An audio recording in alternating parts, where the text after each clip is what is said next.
सामने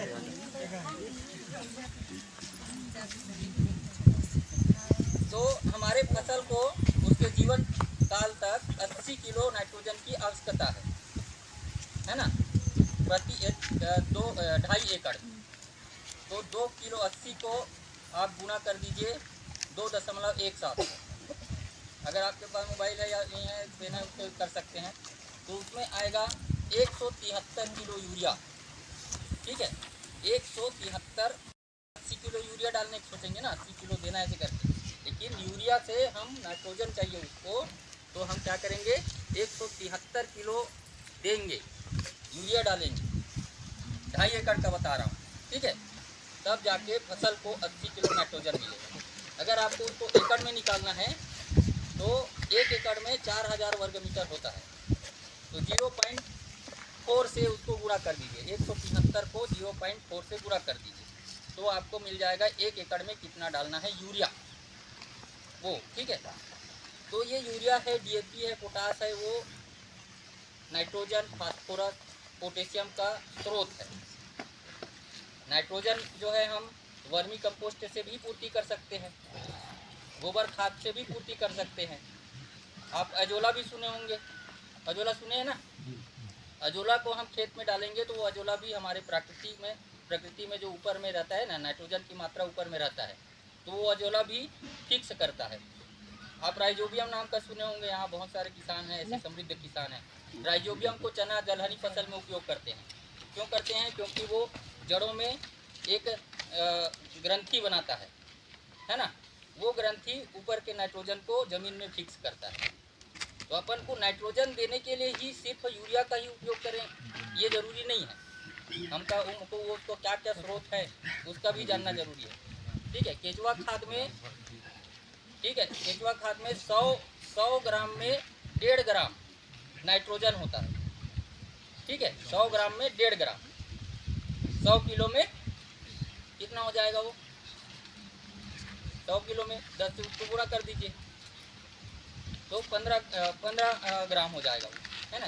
वो बहुत कम मात्रा में होता है उसका संख्या मात्रा, लेकिन अगर उसको केचुआ खाद से दें तो केचुआ खाद ज़्यादा लगेगा लेकिन नाइट्रोजन कम मिलेगा, लेकिन वो बहुत लंबे समय तक हमारे ज़मीन को सुरक्षित बना के रखेगा, उसके ज़मीन में जल धारण क्षमता बना के रखेगा, उसकी उर्वरता शक्ति को बना के रखेगा।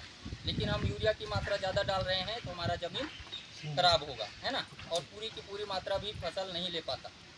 तो उसके लिए अगर हम यूरिया, डीएपी और पोटास डाल रहे हैं और हम चाहें कि हमारा फसल उससे जो नाइट्रोजन है, फास्फोरस है, उसको पूरी तरह से उपयोग कर सके, तो उसके लिए जैव उर्वरक भी आता है। पीएसबी नाम सुने होंगे, है ना, बाकी लोग नहीं सुने होंगे तो सुन लीजिए, भैया लोग जानते हैं। पीएसबी फास्फोरस सोल्युबलाइजिंग बैक्टीरिया, वो क्या है? जीव है, बैक्टीरिया है।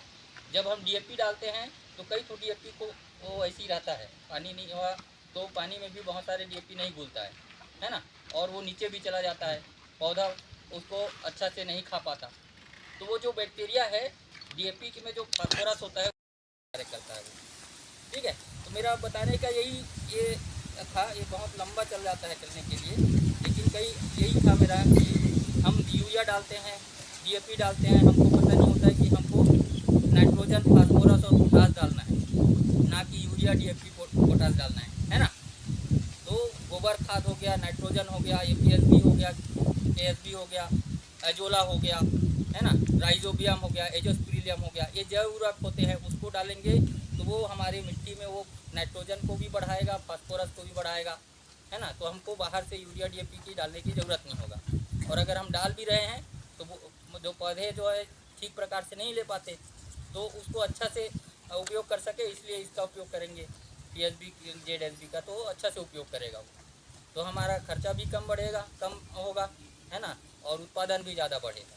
तो ये बताने का मेरा है कि आप अगर यूरिया, डीएपी भी कर रहे हैं तो उसके हिसाब से कैलकुलेशन करिए कि पौधों को कितने मात्रा में नाइट्रोजन की आवश्यकता है, तो आपको कितना यूरिया देना पड़ेगा, कितना डीएपी देना पड़ेगा। तो वो बुक में लिखा है, पुस्तक में लिखा है, वो है। ठीक है, जैसे हम खाना खाते हैं तो हमको पेट भर तो खाते हैं ना, अगर ज़्यादा खाएं तो अनपचक हो जाएगा, उल्टी हो जाता है कि नहीं। तो इसलिए कम मात्रा में देंगे तो भी वो कमज़ोर हो जाएगा, ज़्यादा मात्रा में देंगे तो वो ले नहीं पाएगा, इसलिए। तो क्या इस बारे में आपको ये चीज़ पता था? आपको पता था किसी को? और जो बताया हूँ वो समझ में आया कि नहीं आया? है ना?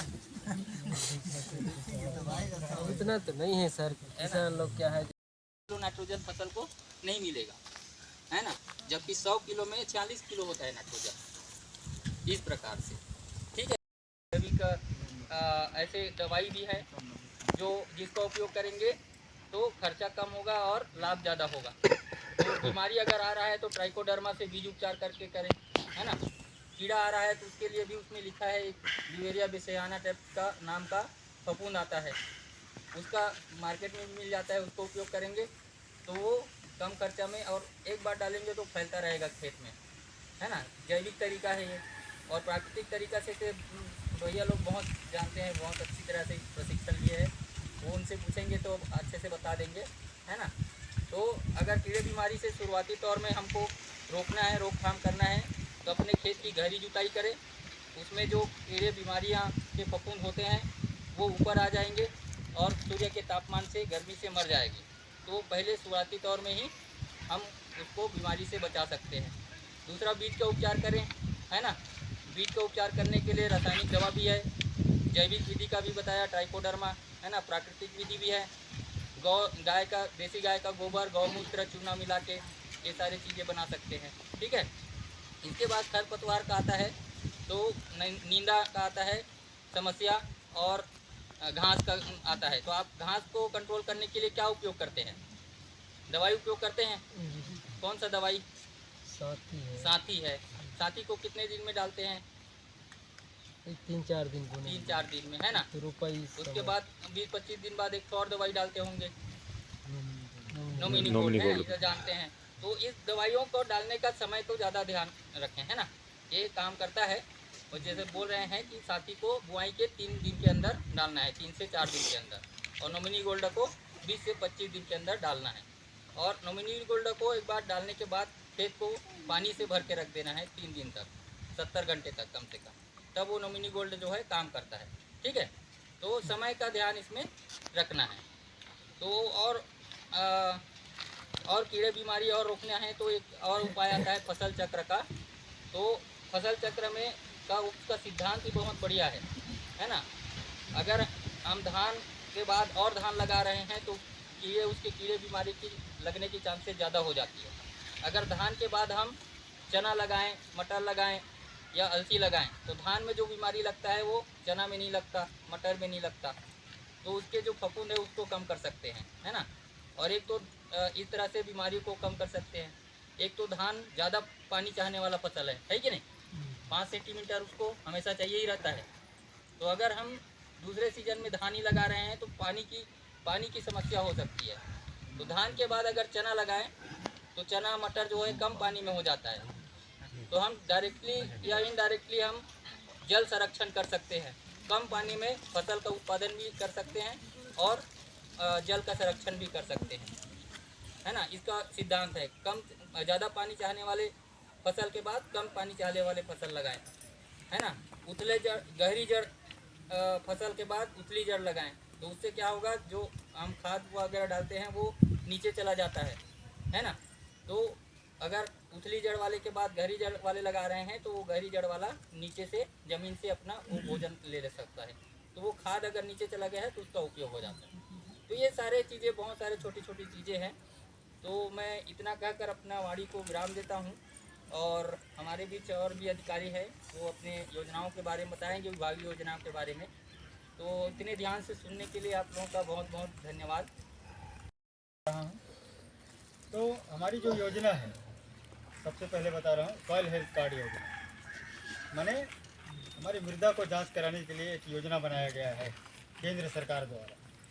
तो सब हर साल हमारे किसान भाइयों को धान बोने के पहले या फसल काटने के बाद आप लोग मिट्टी की जांच कराना है, हमारे खेत की मिट्टी की जांच कराना है। पहले क्या होता था, हम लोग ग्रामीण कृषि विस्तार अधिकारी के माध्यम से किसानों का मिट्टी लाके टेस्ट करने के लिए हम लोग जगदलपुर भेजते थे। वहाँ से एक ही लैब है पूरा बस्तर संभाग का, एक लैब था तो पूरा बस्तर संभाग का मिट्टी जाता था, टेस्ट होने में लेट होता था। तो सही समय में आप लोग को जो कार्ड मिलना था, चौथाई कार्ड, वो नहीं मिल पाता था। परंतु पिछले साल से हमारे जो केरलापाल फार्म के अंदर एक लैब खोले हैं हम लोग कृषि विभाग के माध्यम से, वहाँ पिछले साल से टेस्ट करने का कार्य चालू किया गया है। तो मैं चाहता हूँ इस साल भी कहीं कहीं लिए होंगे टेस्ट करने के लिए मिट्टी, खोड़ गाँव का था। अगले साल से आपके जो करलखा गांव में सभी किसान मिट्टी का टेस्ट करवाएंगे। 1 एकड़ में 7 से 8 जगह का मिट्टी निकाला जाता है। वो हमारे जो आरओ हैं वो निकालेंगे। आप लोग को जानकारी नहीं है निकालने का, उसका अलग अलग तरीका है। वो मिट्टी निकाल के आप लोग का नाम लिखेंगे, खसरा नंबर लिखेंगे और उस एक फॉर्मेट आता है उसमें भर देंगे उस झिल्ली में। उसको हम टेस्ट करेंगे हमारे लैब में। टेस्ट करने के बाद आपको एक सॉइल हेल्थ कार्ड देंगे। उसमें लिखा रहेगा कि आपके खेत में फलाना फलाना मात्रा में फलाना पोषक तत्व मौजूद है, और यदि आप धान फसल लगाएंगे आगामी सीजन में तो इतना मात्रा में ये खाद डालने की आवश्यकता है कि नहीं। यदि आप वो लगाए धान तो उसके लिए अलग सिफारिश देगा, चना लगाए उसके लिए अलग देगा, मक्का लगाए उसके लिए अलग देगा। तब हम पर्याप्त मात्रा में पोषक तत्व डालेंगे, तभी जो हमारा उत्पादन में बढ़ोतरी होगा। हम लोग अंदाज़ा डालते हैं, यदि पौधे को, फसल को पोषक तत्व कम होता है तब भी उत्पादन में कमी आती है, यदि ज़्यादा होता है तब भी नुकसान है कि नहीं। यदि हम पर्याप्त मात्रा में कोई फसल को भोजन देंगे या पोषक तत्व देंगे तो हमारा जो उत्पादन पर्याप्त मात्रा में होगा, तभी हम जो विश्वविद्यालय का मार्गदर्शन है, उत्पादन का जो कैटेगरी है 20 से 25 कुंटल, वो उत्पादन हम ले पाएंगे। परंतु आज का जो उत्पादन हमारा बहुत ही कम है। अगली जो योजना है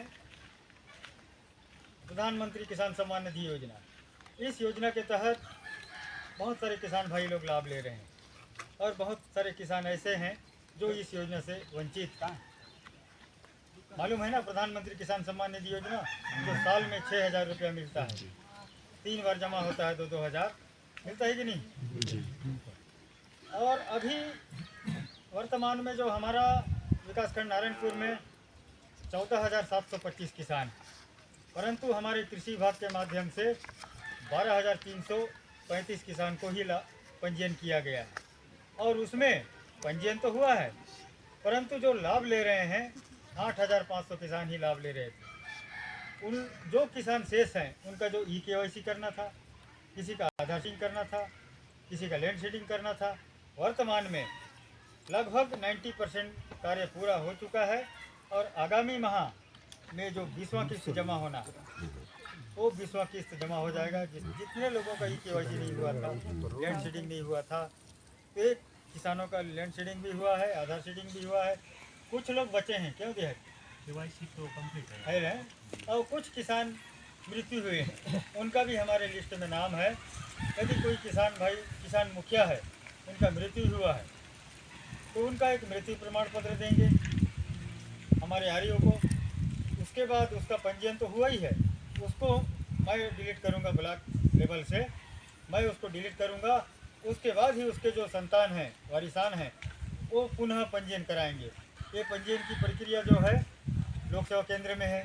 आप लोक सेवा केंद्र में जाएंगे, आपका नक्शा खसरा B1 ले जाएंगे, बैंक खाता ले जाएंगे, आधार कार्ड और एक मोबाइल। वो मोबाइल नंबर भी अपने आधार से लिंक होना है। पंजीयन के दौरान एक OTP आएगा 6 अंक का, वो OTP आएगा, OTP को बताएंगे, उसके बाद तुरंत आपका पंजीयन सफल होगा।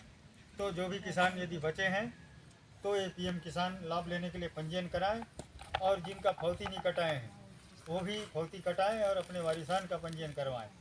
और बहुत सारे ऐसे किसान भाई हैं जो सामूहिक है पट्टा, यदि सामूहिक है तो मात्र जो भूमि स्वामी है, मुखिया, उसी को ही इस योजना का लाभ मिलेगा। उसके जो सम्मिलित में नाम है वो लाभ नहीं ले पाएगा। मैं देखता हूँ अक्सर किसी का 30 एकड़ 35 एकड़ वाला पट्टा मन है, पर उसमें 4 भाई 5 भाई सम्मिलित है, बंटवारा नहीं कराए हैं। अभी तो बंटवारा वगैरह का सीजन पार हो गया। आने वाला जो साल में पटवारी से आप संपर्क करेंगे और ज़मीन बंटवारा के लिए एक आवेदन देंगे। आवेदन के बाद एक पेशी होगा, बयान लेंगे वहाँ तहसीलदार साहब, उसके बाद अलग अलग बंटवारा होगा और सभी को इस योजना का लाभ मिलेगा। तो मैं चाहता हूँ ये सब करवाएं। और हम लोग पिछले 2 माह पहले किसानों का एक फार्मर रजिस्ट्री करने के लिए हम लोग शिविर लगाए थे, प्रचार प्रसार किए। अब शासन एक नया नियम लागू किया है कि सभी किसानों को एक हमारा पहचान बनाना है। पहचान बनाने के लिए एक आईडी रजिस्ट्री कराना है, रजिस्ट्रेशन कराना है, मैंने पंजीयन करना है। पंजीयन करने के बाद एक आईडी मिलेगा हम, किसान आईडी। वो किसान आईडी वर्तमान में जब पंजीयन कराएंगे आप तो आपके मोबाइल में मैसेज के रूप में आएगा और कुछ दिन बाद वो आपको डाक के माध्यम से आपके घर पहुंच जाएगा। वो आईडी को आप हमेशा साथ रखेंगे। कोई भी विभाग का योजना है, चाहे कृषि विभाग हो, चाहे मत्स्य विभाग हो, चाहे पशुपालन विभाग हो, चाहे जितने भी विभाग हैं हमारे नारायणपुर जिले में, उन सभी विभागों का योजना का लाभ लेना है तो सबसे पहले आपको किसान आईडी मांगेगा, है कि नहीं। अभी वर्तमान में पोर्टल खुला है, आप पटवारी से मिलिए, पटवारी के मोबाइल से भी पंजीयन होगा। यदि पटवारी से संपर्क नहीं होता है तो आप डायरेक्ट लोक सेवा केंद्र जाइए। इस ये आईडी बनाने के लिए कोई शुल्क नहीं लगेगा। पूरा सरकार द्वारा उस CSC केंद्र को माने जो आप एक आईडी के पीछे 15 से 20 रुपये उनको मिलता है, तो आप लोगों से वो पैसा नहीं देगा। मैं चाहता हूँ आप लोग सभी किसान भाई ये आईडी अनिवार्य रूप से बनाएं ताकि हम भविष्य में कोई भी योजना का लाभ ले सकें।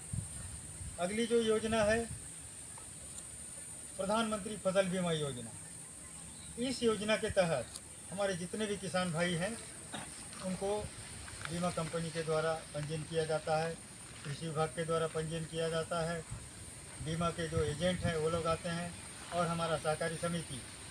ऐसे हमारे करलखा गांव में बहुत सारे लोगों ने बीमा करवाया था। जैसे धान फसल है, धान का बीमा होना है, तो देखा जाए तो हमारे क्षेत्र में पूरा धान ही उत्पादन करते हैं, है कि नहीं। कोई भी अधिसूचित फसल लाने के लिए कम से कम 15 हेक्टेयर उस फसल का बोनी होना है एक गांव में। यदि एक गांव में 15 हेक्टेयर से कम बोनी हुआ है, कोई भी फसल हो, चाहे उड़द हो, चाहे मूंग हो, चाहे धान हो, चाहे अरहर हो, है कि नहीं। यदि 15 हेक्टेयर से ज़्यादा बोनी हुआ है तो सभी फसलों का हमारे कृषि विभाग के माध्यम से बीमा किया जाएगा। क्योंकि 15 हेक्टेयर से ज़्यादा बोनी होता है अक्सर हमारे यहाँ धान, बाकी फसल तो उतना बोनी नहीं करते हैं। क्लस्टर में बोनी होना है गांव में, गांव को इकाई माना गया है। तो सभी किसान भाई बीमा कराएं और बीमा का लाभ लें।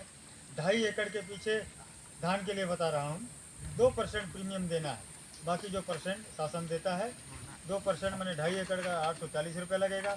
यदि किसी कारणवश हमारा फसल नुकसान हुआ तो 42,000 रुपये प्रति हेक्टेयर की दर से आपको मुआवजा राशि आपके खाते में आएगी, है कि नहीं।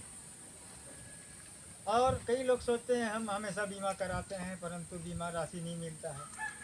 ये तब मिलेगा ये बीमा राशि जब हमारा फसल उत्पादन में कमी होगी या फसल नुकसान होगा, तभी हमारा बीमा की राशि मिलेगा। क्या होता है, हर साल धान पकने के बाद पटवारी 2 टन फसल कटाई करता है, 2 टन हमारा आरियो फसल कटाई करता है 5/5। उसका जो औसत उपज है वो कितना है वो देखते हैं।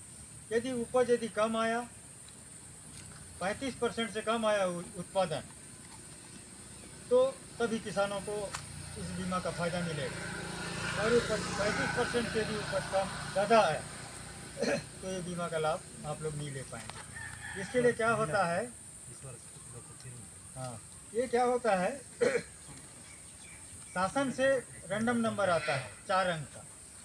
हमारा आरियो के लिए 2 अंक रहेगा और पटवारी के लिए 2 अंक, माने 2 रैंडम नंबर पटवारी का रहेगा, 2 रैंडम नंबर हमारा आरियो का रहेगा। उस रैंडम नंबर को गांव का अंतिम खसरा नंबर से भाग देते हैं। भाग देने के बाद जो शेष फल आता है वो शेष फल कौन किसान का खसरा नंबर है, उस खसरा नंबर में जाते हैं ये लोग और 5/5 नापते हैं। 5 मीटर ऐसा, 5 मीटर ऐसा, 5 मीटर ऐसा। उस बीच का फसल को काटते हैं, तुरंत मिजाई करते हैं और वो गीला वजन तौलते हैं, वो कितना होगा। 15 दिन बाद सूखा वजन तौलते हैं, वो कितना होगा। इसी तरह मान लो कोई किसान का खेत में धान है ही नहीं जिसका हम रैंडम नंबर के आधार से चयन हुआ है उसका उत्पादन कम ही होगा, है कि नहीं। और कोई कोई किसान का अच्छा धान रहता है और बाकी लोग का बेकार है, और रैंडम नंबर के अनुसार अच्छा फसल आ गया तो उस सत्र में क्या है, बीमा की राशि नहीं मिलेगा। कई लोग सोचते हैं अच्छा वाला फसल काटा है कहाँ से उत्पादन देगा, ऐसा नहीं है। वो हमारा जो राज्य सरकार से रैंडम नंबर आता है उसको भाग देने के बाद जो शेष फल बचता है ना, उसी खसरा को काटते हैं। इस बार इस एरिया का धान अच्छा ही रहा, है कि नहीं।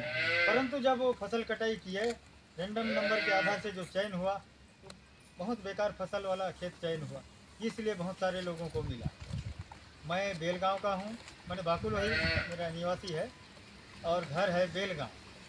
बाकुलवही का ज़मीन बहुत ही अच्छा था और बेलगांव का ज़मीन भी बहुत अच्छा था, परंतु जो रैंडम नंबर के अनुसार बुरा भाग करने के बाद जो शेष फल आया वो एक ठन कामचोर टाइप का किसान है, काम उम करता नहीं है, दारू पी के रहता है, उसका खेत चयन हुआ। तो बेलगांव में जितने भी किसान भाई हैं वो सभी किसानों को लाभ मिला, ऐसा है। और रबी फसल का भी बीमा होता है, परंतु रबी फसल 15 हेक्टेयर मात्र करलखा गांव में ही एक चक में होता है, इसलिए हम इस गांव को सम्मिलित किए हैं और बीमा भी करवाए हैं। बहुत सारे किसान नहीं करवाए, उन लोग को बीमा की राशि नहीं मिला, है कि नहीं। और बहुत सारे ऐसे किसान हैं, मेरे हिसाब से सभी किसानों को बीमा की राशि मिला। मैं चाहता हूँ सभी किसान भाइयों को जोड़ें, क्योंकि रबी फसल अधिकतर यहीं उत्पादन होता है, हर जगह होता है, परंतु जो हमारा दायरा है, कैटेगरी है 15 हेक्टेयर, ग्राम को इकाई माना, एक ग्राम में कोई भी एक किस्म का फसल 15 हेक्टेयर होना है, तभी हम उस क्षेत्र उस गाँव को बीमा करवाने के दायरे में लाएंगे। तो इसी तरह और योजना है, योजना बहुत सारी है, पर मैं बताऊंगा तो दिन भर में भी ख़त्म नहीं होगा। हमारे बीच और भी अधिकारी हैं, 2 योजना और बता रहा हूँ। जैसे नलकूप खनन कराने के लिए एक योजना है, उसको हम लोग किसान समृद्धि योजना बोलते हैं। इस योजना के तहत किसानों को हम अलग अलग श्रेणी के किसानों को अलग अलग अनुदान देते हैं। तो जो आदिवासी और हरिजन किसान हैं उनको नलकूप खनन के लिए 18,000 रुपये देते हैं, और पंप यदि लगाता है लाइट वाला तो उसको 25,000, दोनों मिला के हम 43,000 रुपया का उनको एक सहयोग के रूप में। खनन में तो बहुत लागत आता है, 1.5 लाख 2 लाख, है कि नहीं। कहीं कहीं कम में होता है, यदि केसिंग कम लगा तो उसका लागत कम आएगा, केसिंग ज़्यादा लगा तो उसका बिल ज़्यादा बनेगा। परंतु शासन द्वारा निर्धारित है खनन के लिए 18,000 और पंप लगाने के लिए 25,000। इस तरह मैंने 43,000 का ST और SC किसान को लाभ देते हैं। और जैसे पिछड़ा वर्ग किसान हैं हमारे किसान भाई, उनको खनन के लिए 15,000 और पंप लगाने के लिए 20,000, दोनों मिलाएंगे तो उनको 35,000 रुपये का सहयोग के रूप में उनके खाते में डाल देते हैं। और जो सामान्य श्रेणी के किसान हैं उन किसान भाइयों को खनन में 15,000 और पंप लगाने में 15,000, मतलब 30,000 रुपया शासन द्वारा उनको अनुदान के रूप में दिया जाता है। खर्च कितने ही आए उसके लिए आवश्यक दस्तावेज, नक्शा खसरा, D1, आधार कार्ड, पैन कार्ड, किसान का फ़ोटो, एक जाति निवास सरपंच महोदय बना के देंगे, ये सब दस्तावेज देना है। हमारे RO के माध्यम से मेरे पास आएगा, मैं उसको ब्लॉक लेवल में पंजीयन करूँगा, पंजीयन उपरांत उसको मैं जिला में भेजूँगा। जिला स्तर में पंजीयन होने के बाद आपको हमारा जो RO है वो बताएंगे कि आपने आवेदन दिया था, आपका पंजीयन हो चुका है। कोई भी पंजीकृत घोड़गाड़ी है उससे खनन करवा के हमारे पास बिल प्रस्तुत करें, तभी हम आपको अनुदान देंगे। ये है उसका नियम। वहाँ का पानी का रिचार्ज मतलब ऑटोमेटिक हमारा सोर्स आगे बढ़ेगा। पानी रहेगा तो हम मछली पालन की बात करेंगे। तो वही चीज़ है, उसी चीज़ में आ रहा हूँ। तो मैं इसलिए कह रहा हूँ क्योंकि हमारा जो पानी हमेशा नीचे, हमेशा समय दर समय नीचे की ओर जा रहा है। तो हमें पानी को कम से कम संरक्षण करने के लिए महत्वपूर्ण बिंदु और उपाय हमको ढूंढना पड़ेगा, तभी हम आगे की बात कर सकते हैं। तो इसी चीज़ में मैं बता रहा हूँ, जहाँ डबरी है तो कम से कम उस तालाब को अच्छे से गहरी जुताई करें। गहरी जुताई करने से के बाद आपका जो मैं बता रहा हूँ उसमें हानिकारक जो बैक्टीरिया फफूंद होंगे वो तो नष्ट होंगे ही होंगे। हमारा जो मिट्टी जितनी ढीली होगी, पानी की जो क्षमता है, जल धारण की क्षमता बढ़ता है। जल धारण क्षमता बढ़ेगा तो हम उसमें मछली की पालन की संकल्पना करेंगे, परिकल्पना करेंगे। तो उसके बाद हमको उसके बाद क्या चाहिए, डबरी है, 1 एकड़ के तालाब है तो कम से कम 5,000 किलोग्राम गोबर खाद आपके करलखा में गोबर पर्याप्त मात्रा में है, सब डेयरी हैं, सबके यहाँ गौ पालन कर रहे हैं, तो यहाँ पर्याप्त मात्रा में गोबर की कमी नहीं है। मैं भी यहीं से गोबर ले जाता हूँ जब मछली पालन करना होता है तो हमारे फार्म में।